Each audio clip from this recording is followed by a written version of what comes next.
అసలు ఈ రోజుల్లో ఫోన్ కొనాలనుకుంటే చాలు ప్రతి ఒక్కడు ఐఫోనే కొంటాడు. అసలు అలా ఎందుకు కొంటున్నారో మీకు తెలుసా? నాకు తెలీదమ్మా. దీని వెనక 3 రీజన్స్ ఉన్నాయి. ఒక్కొక్కటిగా చెప్తా, కేర్ఫుల్ గా వినండి. First the Apple genius marketing. మీరు కరెక్ట్ గా గమనిస్తే ఎప్పుడు కొత్త ఐఫోన్ లాంచ్ అయినా సరే, మీరు ఒకవేళ ఆ ఐఫోన్ కొనలేదంటే మీరు ప్రపంచంతో పాటు ముందుకు వెళ్ళలేరని ఒక ఫీల్ క్రియేట్ చేస్తారు. అదే ఒక ఫోమో లాంటిది క్రియేట్ చేస్తారు. ప్రతి ఐఫోన్ లాంచ్ లో దేని గురించి మాట్లాడినా మాట్లాడకపోయినా కెమెరా గురించి మాత్రం ఖచ్చితంగా మాట్లాడతారు. ఎందుకంటే వాళ్ళకి తెలుసు కెమెరా వల్లనే సేల్స్ బాగా పెరుగుతుందని. సో అందుకే మనం కెమెరా కోసమైనా ఐఫోన్ కొనాలనుకుంటాం. అండ్ అంతేకాకుండా ఐఫోన్ రీసేల్ వాల్యూ కూడా ఎక్కువ ఉంటుంది కాబట్టి ఖచ్చితంగా ఐఫోనే కొనాలనుకుంటాం. ఓకే, మార్కెటింగ్ బానే ఉంది, మొబైల్ కూడా బానే ఉంది, కానీ ప్రైజే చాలా ఎక్కువ ఉంది. అందుకే సెకండ్ రీజన్ ఈఎంఐ. ఇండియాలో ఉన్న 70% పీపుల్ ఐఫోన్ ని ఈఎంఐ లోనే తీసుకుంటున్నారు. అంటే ప్రతి 10 మందిలో 7 ఈఎంఐ లోనే తీసుకుంటున్నారు. ఇప్పుడు అర్థమైందా ఈఎంఐ రోల్ ఎంత పెద్దదని ఐఫోన్ కొనేటప్పుడు? సరే, ఫోను బాగుంది, ఈఎంఐ లో కూడా ఈజీగా దొరుకుతుంది, కానీ ఐఫోన్ ఎందుకు కొనాలి?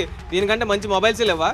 ఇది ఒక్కటే తోపు తురుమా? ఎందుకంటే మెయిన్ రీజన్ వచ్చేసరికి సోషల్ స్టేటస్. యాపిల్ స్టార్టింగ్ నుంచి కూడా తన బ్రాండ్ ని ప్రీమియం, లగ్జరీ, ఎక్స్పెన్సివ్ బ్రాండ్ లాగా ప్రెజెంట్ చేసింది. ఎవరి దగ్గర ఐఫోన్ ఉంటే వాళ్ళు సక్సెస్ఫుల్ అని, రిచ్ అని, కాన్ఫిడెంట్ గా ఫీల్ అవుతారు. ఇది భయ మ్యాటర్.